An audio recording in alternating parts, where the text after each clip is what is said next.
ಓಂ ಶ್ರೀ ಗುರು ಬಸವಲಿಂಗಾಯ ನಮಃ.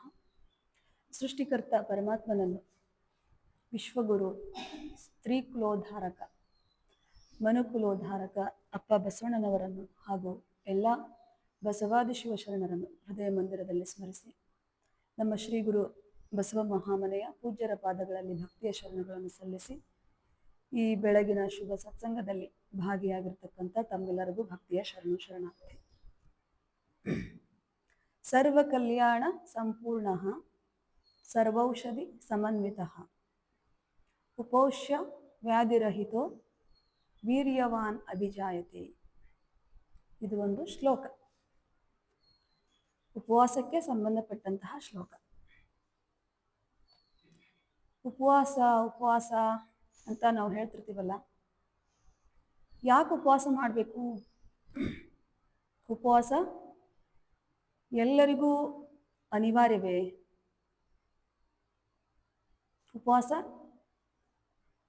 ಉಪವಾಸದಿಂದ ಏನು ಪ್ರಯೋಜನ? ಉಪವಾಸ ಯಾಕೆ ಮಾಡಬೇಕು ಅಲ್ವಾ? ಉಪವಾಸದಿಂದ ಏನು ಪ್ರಯೋಜನ? ಏನಿದು ಉಪವಾಸ ಅಂದರೆ ಅಂತ ನಾವು ಚಿಂತನೆ ಮಾಡ್ತಾ ಹೋದಾಗ, ಉಪವಾಸಕ್ಕೆ ಅದರದೇ ಆದ ಇತಿಹಾಸ ಇದೆ. ಉಪವಾಸವು ಇಂದು ನಿನ್ನೆಯದಲ್ಲ. ಇದು ಶತಮಾನಗಳ ಹಿಂದೆ ವೈಜ್ಞಾನಿಕವಾಗಿ ದೃಢಪಟ್ಟಂತಹ ಒಂದು ಪದ್ಧತಿ. ಉಪನಿಷತ್ತಿನಲ್ಲೇ ಬರುತ್ತೆ, ಲಂಘನಂ ಪರಮೌಷಧಂ. ಇಲ್ಲಿ ನೀವೆಲ್ಲ ಕೇಳಿರ್ತೀರಿ. ಈ ಒಂದು ಶ್ಲೋಕದಲ್ಲಿ ಉಪವಾಸದಿಂದ ಅವ್ರು ಏನೇನಾಗುತ್ತಪ್ಪ ಅಂದ್ರೆ, ಮನುಷ್ಯನ ಕಲ್ಯಾಣ, ಸರ್ವ ಕಲ್ಯಾಣ ಸಂಪೂರ್ಣ. ನೋಡ್ರಿ ಎಷ್ಟು ಅದ್ಭುತವಾಗಿ ಹೇಳ್ತಾರೆ. ಬರೀ ಉಪವಾಸದಿಂದ ಕಾಯಿಲೆ ಮಾತ್ರ ವಾಸಿ ಆಗಲ್ಲ, ಬರೀ ತೂಕ ಮಾತ್ರ ಕಡಿಮೆ ಆಗಲ್ಲ, ಬರೀ ನಿಮ್ಮ ಮನಸ್ಸು ಮಾತ್ರ ಸರಿ ಹೋಗಲ್ಲ. ಅಂದ್ರೆ ಸರ್ವ ಕಲ್ಯಾಣ, ಈ ಉಪವಾಸದಿಂದ ಸರ್ವ ಕಲ್ಯಾಣ ಅಂತ ಹೇಳ್ತಾರೆ ಅವ್ರು. ಎಷ್ಟು ಅದ್ಭುತವಾಗಿ ಹೇಳ್ತಾರೆ ನೋಡಿ. ಸರ್ವ ಕಲ್ಯಾಣ ಅಂದ್ರೆ ಏನು? ಕಲ್ಯಾಣ ಅಂದ್ರೆ ಏನು ಅಂತ ನಾವು ನೋಡ್ತಾ ಹೋದಾಗ, ಸಾಮಾನ್ಯವಾಗಿ ನಾವು ತಿಳ್ಕೊಳ್ತೀವಿ ಕಲ್ಯಾಣ ಅಂದ್ರೆ ಯಾರ್ದೋ ಇಬ್ಬರು ಜೋಡಿಗಳದು ಮದ್ವೆ ಮಾಡೋದು ಕಲ್ಯಾಣ ಅಲ್ವಾ? ಕಲ್ಯಾಣ ಮಹೋತ್ಸವ ಅಂತ ಹೇಳ್ತಿರ್ತೀವಲ್ಲ, ಮದ್ವೆ ಮಾಡೋದು ಅಂತ ಹೇಳ್ತಿರ್ತೀವಿ. ಅಂದ್ರೆ ಕಲ್ಯಾಣ ಅಂತ ಪದದ ಅರ್ಥ ನಾವು ನೋಡ್ತಾ ಹೋದಾಗ ಅಭಿವೃದ್ಧಿ ಅಂತ ಹೇಳ್ಬೋದು. ಸರ್ವ ಅಭಿವೃದ್ಧಿ, ಎಲ್ಲಾ ರೀತಿ ಅಂದ್ರೆ ಆಧ್ಯಾತ್ಮಿಕ ಅಭಿವೃದ್ಧಿ, ಸಾಮಾಜಿಕವಾಗಿ, ಮಾನಸಿಕವಾಗಿ, ದೈಹಿಕವಾಗಿ ಎಲ್ಲ ಆಯಾಮಗಳಲ್ಲೂ ನಾವು ಅಭಿವೃದ್ಧಿಯನ್ನ ಹೊಂದೋದು. ಅಂದ್ರೆ ವಿಕಾಸವನ್ನ ಹೊಂದೋದು, ಬದಲಾವಣೆಯನ್ನ ಹೊಂದೋದು, ನಮ್ಮನ್ನ ನಾವು ಅದರಲ್ಲಿ ತೊಡಗಿಕೊಂಡು ನಮ್ಮ ಅಭಿವೃದ್ಧಿಯನ್ನ ಮಾಡ್ಕೊಳ್ಳೋದು ಅಂತ ನಾವು ಅರ್ಥ ಮಾಡ್ತೀವಿ. ಸಾಮಾನ್ಯವಾಗಿ ಅಭಿವೃದ್ಧಿ ಅಂತ ಒಂದು ಶಬ್ದನೂ ಕೂಡ ನಾವು ನೋಡ್ತಾ ಇರ್ತೀವಿ. ಅಂದ್ರೆ ಸಮಾಜದಲ್ಲಿ ಏನು ರಸ್ತೆ ಅಭಿವೃದ್ಧಿ ಅಂತ ಅನ್ಬೋದು ಅಲ್ವಾ? ಶೈಕ್ಷಣಿಕ ಅಭಿವೃದ್ಧಿ ಅಂತ ಹೇಳ್ಬೋದು, ಸಾಮಾಜಿಕ ಅಭಿವೃದ್ಧಿ ಅಂತ ಹೇಳ್ಬೋದು ಅಲ್ವಾ? ಸಾಕಷ್ಟು ಆಯಾಮಗಳಲ್ಲಿ ನಾವು ನೋಡ್ತಾ ಇರ್ತೀವಿ. ನಾವು ತಿಳ್ಕೊಂಡಿರ್ತೀವಿ ಬರೀ ಇದು ಮಾತ್ರ ಅಭಿವೃದ್ಧಿ ಅಂದ್ರೆ ಎಲ್ಲಾದರೂ ರಸ್ತೆ ಚರಂಡಿ ಹೊಡೆದಾಗ ಅದನ್ನ ಸರಿಪಡಿಸೋದು ಅಲ್ವಾ? ಎಲ್ಲಾದರೂ ಬಿಲ್ಡಿಂಗ್ಗಳು ಹಾನಿ ಆದಾಗ ಅದನ್ನ ಸರಿಪಡಿಸ್ಕೊಳ್ಳೋದು, ಶಿಕ್ಷಣ ರಂಗದಲ್ಲಿ ಏನಾದ್ರೂ ಹಿನ್ನಡೆ ಇದ್ದಾಗ ಅದನ್ನ ಸರಿಪಡಿಸೋದು, ಬರೀ ಇವುಗಳನ್ನ ಮಾತ್ರ ನಾವು ಅಭಿವೃದ್ಧಿ ಅಂತ ತಿಳ್ಕೊಂಡಿರ್ತೀವಿ. ಆದ್ರೆ ಈ ಶ್ಲೋಕದಲ್ಲಿ ಹೇಳ್ತಾರೆ, ಸರ್ವ ಕಲ್ಯಾಣ ಸಂಪೂರ್ಣ ಸರ್ವೌಷಧಿ ಸಮನ್ವಿತ. ಅಂದ್ರೆ ಪ್ರತಿಯೊಬ್ಬ ಮನುಷ್ಯನಿಗೆ ಸಾಮಾಜಿಕವಾಗಿ,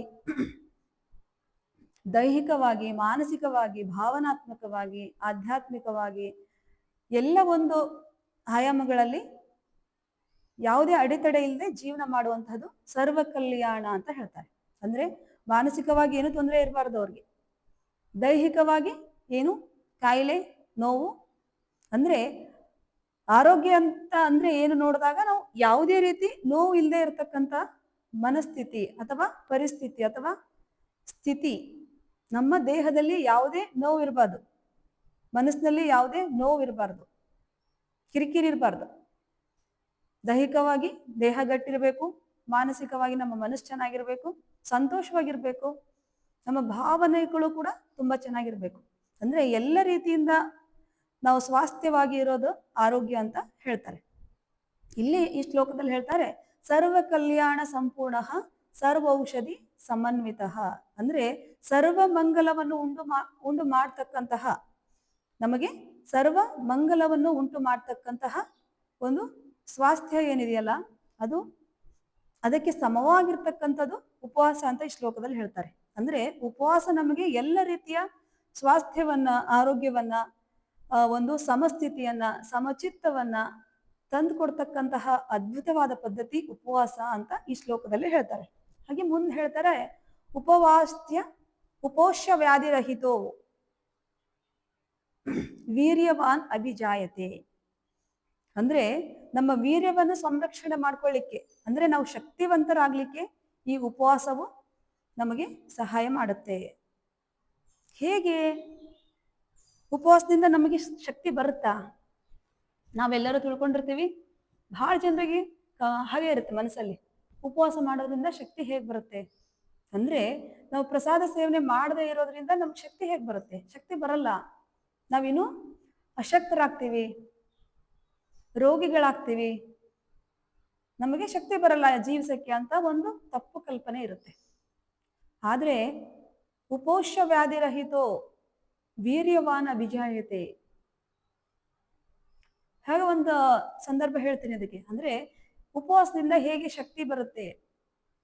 ನಾವು ನೋಡ್ತಾ ಇರ್ತೀವಿ ಸಮಾಜದಲ್ಲಿ ಸಾಕಷ್ಟು ಕಡೆ, ನಾವು ಇವತ್ತೂ ಕೂಡ ನೋಡ್ತಾ ಇರ್ತೀವಿ, ಸಾಕಷ್ಟು ಜನ ಭಿಕ್ಷುಕರನ್ನು ನೋಡ್ತಿರ್ತೀವಿ, ರೋಡಲ್ಲೇ ಮಲಗಿರ್ತಾರೆ ಅಲ್ವಾ. ತುಂಬಾ ಬಡವರು ಇರ್ತಾರೆ, ಅವ್ರಿಗೆ 3 ಹೊತ್ತು ಊಟನೇ ಸಿಗ್ತಿರಲ್ಲ. ಆದ್ರೂ ಕೆಲವೊಬ್ರು ತುಂಬಾ ಬಡಕಲ್ ಶರೀರ ಇರ್ತೈತೆ, ಅವ್ರನ್ನು ನೋಡ್ತಿರ್ತೀವಿ.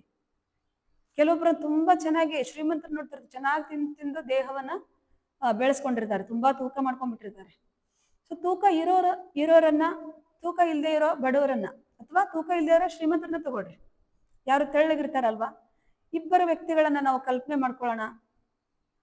ಯಾರಲ್ಲಿ ಶಕ್ತಿ ಹೆಚ್ಚಿರುತ್ತೆ ಅಂತ ನಾವು ಚಿಂತನೆ ಮಾಡಿದಾಗ, ಯಾರು ತೆಳ್ಳಗಿರ್ತಾರಲ್ಲ ಅವರಲ್ಲಿ ಹೆಚ್ಚು ಶಕ್ತಿ ಇರುತ್ತೆ. ಈಗ ಸಾಮಾನ್ಯ ಯಾರೋ ಒಬ್ರು ಕಾಡಲ್ಲಿ ಹೋಗ್ತಿರ್ತಾರೆ ಅಂತ ತಿಳ್ಕೊಳ್ಳಿ. ಕಾಡಲ್ಲಿ ಹೋದಾಗ ಶ್ರೀಮಂತ ವ್ಯಕ್ತಿ, ಅಂದ್ರೆ ಚೆನ್ನಾಗಿ ತಿಂದು ದೇಹವನ್ನ ಬೆಳೆಸ್ಕೊಂಡಂತಹ ವ್ಯಕ್ತಿ ಹೋಗ್ತಿರ್ತಾನೆ, ಇನ್ನೊಬ್ರು ಬಡಕಲಿ ಶರೀರದ ವ್ಯಕ್ತಿನ ಹೋಗ್ತಿರ್ತಾನೆ. ಸೊ ಅವ್ರಿಗೆ ಯಾವುದೋ ಒಂದು ಪ್ರಾಣಿ ಅವ್ರಿಗೆ ಬೆನ್ನಟ್ಟಿ ಹೋಗ್ತಾ ಇರ್ತೈತಿ, ಅಥವಾ ಯಾರೋ ಒಬ್ರು ತೊಂದರೆಯಲ್ಲಿ ಸಿಕ್ಕಾಕೊಂಡಿರ್ತಾರೆ. ಸೊ ಇಬ್ರು ವ್ಯಕ್ತಿಗಳನ್ನ ಅವ್ರಿಗೆ ಕಾಪಾಡ್ಲಿಕ್ಕೆ ಕಳಿಸಿದಾಗ ಯಾರು ಹೆಚ್ಚು ಜೋರಾಗಿ ಓಡ್ ಹೋಗ್ತಾರೆ? ತೆಳ್ಳಗಿದ್ದವ್ರೆ ಹೋಗ್ತಾರೆ ಅಲ್ವಾ. ದಪ್ಪ ಇದ್ದವ್ರಿಗೆ ಓಡ್ ಹೋಗ್ಲಿಕ್ಕೆ ಆಗಲ್ಲ. ಸೊ ಅವ್ರು ಹೋಗಿ ಅವ್ರಿಗೆ ಸಹಾಯ ಮಾಡ್ಲಿಕ್ಕೆ ಆಗಲ್ಲ. ಇದರಿಂದಾನೇ ಅರ್ಥ ಆಗತ್ತೆ, ಉಪವಾಸ ಅಂದ್ರೆ ನಾವು ಶರೀರವನ್ನ ಬೆಳೆಸೋದ್ರಿಂದ ಅಥವಾ ಚೆನ್ನಾಗಿ ತಿನ್ನೋದ್ರಿಂದ ನಮಗೆ ಶಕ್ತಿ ವೃದ್ಧಿ ಆಗಲ್ಲ, ಶಕ್ತಿ ಬೆಳೆಯೋದಿಲ್ಲ, ನಮಗೆ ಶಕ್ತಿ ಇರೋದಿಲ್ಲ ನಮ್ಮ ದೇಹದಲ್ಲಿ. ಯಾಕಂದ್ರೆ ಇವಾಗ ಚೆನ್ನಾಗಿ ತಿಂದು ನಮ್ಮ ದೇಹವನ್ನ ತುಂಬಾ ಬಳಸ್ಕೊಂಡ್ಬಿಟ್ರೆ ನಮ್ಮ ದೇಹದ ಭಾರ ನಮ್ಮ ಕಾಲ್ಗಳ ಮೇಲೆ, ಶರೀರದ ಮೇಲೆ ಬಿದ್ದು ನಮಗೆ ಜಾಸ್ತಿ ಓಡಿ ಹೋಗ್ಲಿಕ್ಕಾಗಲ್ಲ, ಹೆಚ್ಚು ಕೆಲಸ ಮಾಡ್ಲಿಕ್ಕಾಗಲ್ಲ. ಅದೇ ರೀತಿ ನಮ್ಮ ಮನಸ್ಸು ಕೂಡ ಚೆನ್ನಾಗಿರಲ್ರಿ. ನಾವು ಚೆನ್ನಾಗಿ ದೇಹ ಬೆಳೆಸ್ಕೊಂಡ್ಬಿಟ್ರೆ, ನಾವು ನೋಡ್ತಿರ್ತೀವಿ ತುಂಬಾ ದಪ್ಪ ಇದ್ದವ್ರು ಯಾವಾಗ್ಲೂ ತುಂಬಾ ಸ್ಟ್ರೆಸ್ ಅಲ್ಲಿ ಇರ್ತಾರೆ. ತಿನ್ನುವಾಗ ಮಾತ್ರ ಖುಷಿಯಿಂದ ತಿನ್ಬಿಡ್ತಾರೆ ಅಲ್ವಾ. ತಿಂದಾದ್ಮೇಲೆ ಅಪ್ಪ ಯವ್ವ ಉಶ್ ಅಂತಿರ್ತಾರೆ. ನಾವೇ ಸ್ವತಃ ಹಬ್ಬದ ಊಟ ಮಾಡಿದಾಗ, ದಪ್ಪ ಇದ್ದವ್ರನ್ನ ಬಿಡ್ರಿ, ನಾರ್ಮಲ್ ಆಗಿ ನಮಗೇನು ಆರೋಗ್ಯ ತೊಂದರೆ ಇಲ್ಲಪ್ಪ, ತುಂಬಾ ಸ್ವಾಸ್ಥ್ಯವಾಗಿದ್ದೀವಿ ಅಂದ್ರೆ ಕೂಡ ತುಂಬಾ ಹಬ್ಬ ಹರಿದಿನಗಳಲ್ಲಿ ನಾವು ಪ್ರಸಾದ ಸೇವನೆ ಮಾಡಿದಾಗ, ಪ್ರಸಾದ ಸೇವನೆ ಮಾಡುವಾಗ ಮಾತ್ರ ನಮಗೆ ಸಂತೋಷ ಇರುತ್ತೆ ಹೊರತು, ಪ್ರಸಾದ ಮುಗಿಸಿ ಮೇಲೆ ಎದ್ದೇಳ್ತಾ ಯಪ್ಪ ಉಶ್ ಅನ್ಕೊಂತೀರಿ, ಅವತ್ತು ಇಡೀ ದಿನ ನಮಗೆ ಖುಷಿಯಾಗಿರಂಗಿಲ್ಲ. ಸೊ ಕ್ಷಣಿಕ ಸುಖಕ್ಕೋಸ್ಕರ ನಾವು ಏನ್ ಮಾಡ್ತೀವಿ? ಆಹಾರ ಸೇವನೆ ಮಾಡ್ತಾ ಇರ್ತೀವಿ.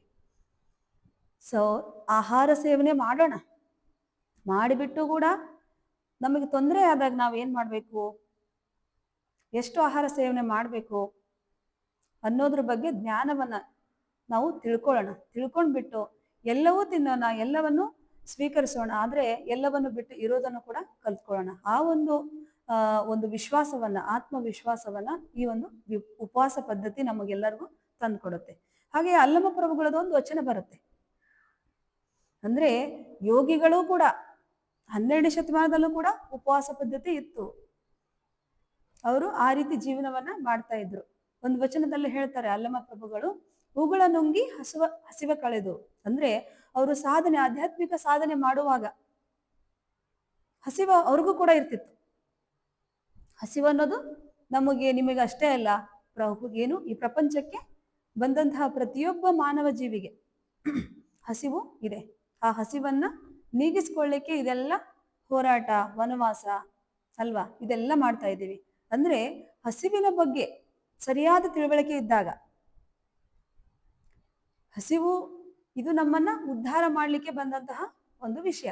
ಅಂದ್ರೆ ಹಸಿವು ಬಂದಾಗ ಹಸಿವಾದಾಗ ತಿನ್ಬೇಕು ಆಹಾರ, ಆದ್ರೆ ಎಷ್ಟು ಬೇಕೋ ಅಷ್ಟು. ಇನ್ನೂ ಒಂದ್ ಸ್ವಲ್ಪ ಬೇಕಪ್ಪ ಅಂತ ನಮ್ಮ ಮನಸ್ಸಿಗೆ ಅನ್ಸಿದ್ರು ಕೂಡ ಅವಾಗ್ಲೇ ನಾವು ಆಹಾರ ಸೇವನೆಯನ್ನ ನಿಲ್ಲಿಸ್ಬೇಕು. ಅವಾಗ ನಮ್ಮ ಆರೋಗ್ಯವನ್ನ ಚೆನ್ನಾಗಿ ನೋಡ್ಕೋಬಹುದು. ಇನ್ನ ಅಲ್ಲಮ ಪ್ರಭುಗಳದ ಒಂದು ವಚನ ಹೇಳಿದ್ನಲ್ಲ,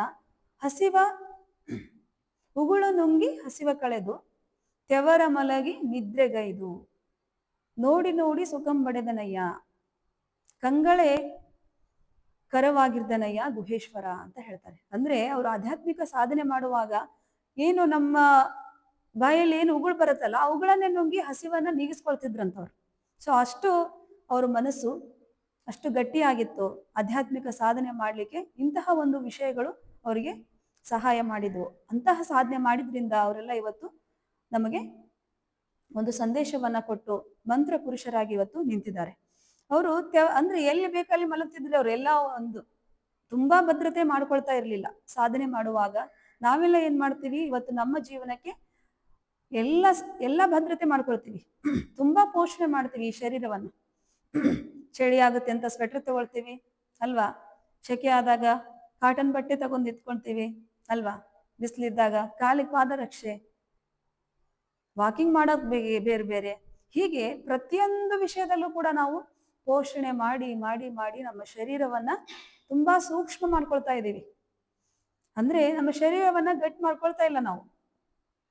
ಸೊ ನಾವು ಶರೀರವನ್ನ ಗಟ್ಟಿ ಮಾಡ್ಕೊಳ್ಳೋ ಕಡೆ ನಾವು ಪ್ರಯತ್ನ ಮಾಡ್ಬೇಕು. ಯಾಕಂದ್ರೆ ಶರೀರ ಎಲ್ಲ ಕಾಲಗಳಲ್ಲಿ, ಎಲ್ಲ ಋತುಮಾನಗಳಲ್ಲಿ ಗಟ್ಟಿಯಾಗಿರ್ಬೇಕು. ಎಲ್ಲ ಋತುಮಾನಗಳಲ್ಲಿ ಬರ್ತಕ್ಕಂಥ ವಾತಾವರಣವನ್ನ ಅಥವಾ ಎಲ್ಲ ಜೀವನದಲ್ಲಿ ಬರ್ತಕ್ಕಂಥ ಎಲ್ಲ ಕಷ್ಟ ಕೋಟಲೆಗಳನ್ನ ಎದುರಿಸುವಂತ ಧೈರ್ಯ ಬೇಕು ಅಂದ್ರೆ ನಮ್ಮ ಶರೀರವನ್ನ ನಾವು ಗಟ್ಟಿ ಮಾಡ್ಕೋಬೇಕು. ಗಟ್ಟಿ ಮಾಡ್ಕೋಬೇಕಂದ್ರೆ ಅದಕ್ಕೆ ಏನೇನ್ ಬೇಕು ಎಲ್ಲ ವ್ಯವಸ್ಥೆ ಮಾಡ್ಕೊಳ್ಳೋದಲ್ಲ, ಎಲ್ಲ ಒಂದು ಕಾಲಗಳಲ್ಲಿ ತಡ್ಕೊಳ್ಳುವಂತ ಶಕ್ತಿಯನ್ನ ಮಾನಸಿಕವಾಗಿ, ದೈಹಿಕವಾಗಿ, ಸಾಮಾಜಿಕ ಅಂದ್ರೆ ಸಮಾಜದಲ್ಲಿ ಬರ್ತಕ್ಕಂಥ ಒಂದು ಏನು ಬರ್ತಾವಲ್ಲ ವ್ಯವಸ್ಥೆಗಳು, ಅವನ್ನೆಲ್ಲ ಓವರ್ಕಮ್ ಮಾಡುವಂತಹ ಒಂದು ಮನಸ್ಥಿತಿಯನ್ನ ನಾವು ಬೆಳೆಸ್ಕೊಳ್ಳೋ ನಿಟ್ಟಿನಲ್ಲಿ ನಾವು ಗಟ್ಟಿ ಆಗ್ಬೇಕು ಅಂದ್ರೆ ನಾವು ಎಲ್ಲ ರೀತಿಯ ಸತ್ಸಂಗಗಳಲ್ಲಿ ಒಳ್ಳೊಳ್ಳೆ ಜನರ ನಡುವೆ ಒಡನಾಟವನ್ನ, ಹಾಗೆ ವಚನ ಸಾಹಿತ್ಯದಲ್ಲಿ ಬರ್ತಕ್ಕಂತಹ ಏನು ಒಂದು ಮಾದರಿಯನ್ನ, ಸಂದೇಶವನ್ನ ಅರ್ಥ ಮಾಡಿಕೊಂಡು ವಚನಾಭ್ಯಾಸವನ್ನ ಮಾಡ್ತಾ ಹೋದಾಗ ಅದರಲ್ಲಿ ಬರ್ತಕ್ಕಂಥ ಸಂದೇಶವನ್ನ ಒಂದು ನೀತಿ ಪಾಠವನ್ನ ನಮ್ಮ ಜೀವನಕ್ಕೆ ಅಳವಡಿಸ್ಕೊಂಡಿದ್ದೇ ಆದ್ರೆ ನಾವು ಕೂಡ ಶರೀರವನ್ನ ಗಟ್ಟಿ ಮಾಡಿಕೊಂಡು ಎಲ್ಲ ರೀತಿಯ ಒಂದು ಅಭಿವೃದ್ಧಿಯನ್ನ, ಎಲ್ಲ ರೀತಿಯ ಕಲ್ಯಾಣವನ್ನ ಪಡೆದುಕೊಂಡು ಸಂತೋಷವಾಗಿ ಬಾಳಿಕೆ ಈ ಒಂದು ಉಪವಾಸ ಪದ್ಧತಿ ನಮಗೆ ಪೂರಕವಾಗಿ ಕೆಲಸ ಮಾಡುತ್ತೆ. ಆ ಒಂದು ಈ ಉಪವಾಸ ಪದ್ಧತಿ ಅನ್ನೋದಕ್ಕಿಂತ ಇದು ಒಂದು ವಿದ್ಯೆ. ಆ ವಿದ್ಯೆಯನ್ನ ಇಂತಹ ನಿಸರ್ಗ ಚಿಕಿತ್ಸಾ ಕೇಂದ್ರಗಳಲ್ಲಿ ನಾವು ಪಡೆದುಕೊಂಡು ನಮ್ಮ ಜೀವನಕ್ಕೆ ಅಂದ್ರೆ ನಮ್ಮ ದೇಹಕ್ಕೆ ಮೊದಲು ನಾವು ಕಲ್ತ್ಕೊಂಡು ಬಿಟ್ಬಿಡೋದಲ್ಲ, ನಮ್ಮ ದೇಹಕ್ಕೆ ಅಳವಡಿಸ್ಕೊಂಡು ಅದನ್ನ ಕಲ್ತ್ಕೊಂಡು ನಮ್ಮ ಶರೀರಕ್ಕೆ ತಕ್ಕಂತೆ, ನಮ್ಮ ಪ್ರಾಣ ಶಕ್ತಿಗೆ ತಕ್ಕಂತೆ, ನಮ್ಮ ದೇಹಕ್ಕೆ ತಕ್ಕಂತೆ ಅದನ್ನ ಅಳವಡಿಸ್ಕೊಂಡು ಅಂದ್ರೆ ಹೊಂದಿಸ್ಕೊಂಡು, ಎಲ್ಲರೂ ಒಂದೇ ರೀತಿ ಮಾಡ್ಲಿಕ್ಕೆ ಆಗುತ್ತೆ ಅಂತ ಹೇಳಕ್ಕಾಗಲ್ಲ. ಯಾಕಂದ್ರೆ ಪ್ರಾಣ ಶಕ್ತಿ, ದೈಹಿಕ ಶಕ್ತಿ, ಎಲ್ಲ ಶಕ್ತಿಗಳು ಒಬ್ಬರಿಂದ ಒಬ್ಬರಿಗೆ ತುಂಬಾ ವ್ಯತ್ಯಾಸ ಇರುತ್ತೆ.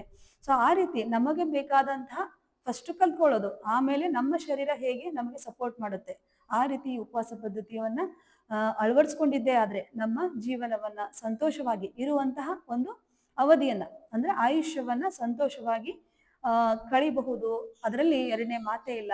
ಆ ಒಂದು ಉಪವಾಸ ಪದ್ಧತಿಯನ್ನ ನಾವೆಲ್ಲರೂ ಕಲ್ತ್ಕೊಂಡು ನಮ್ಮ ಜೀವನವನ್ನ ಸಂತೋಷದಿಂದ ಇಟ್ಕೊಳ್ಳೋಣ ಅಂತ ತಿಳ್ಕೊಂಡು ಹೇಳ್ತಾ ಇದಿಷ್ಟು ಇವತ್ತಿನ ಚಿಂತನ. ಎಲ್ಲರಿಗೂ ಶರಣ.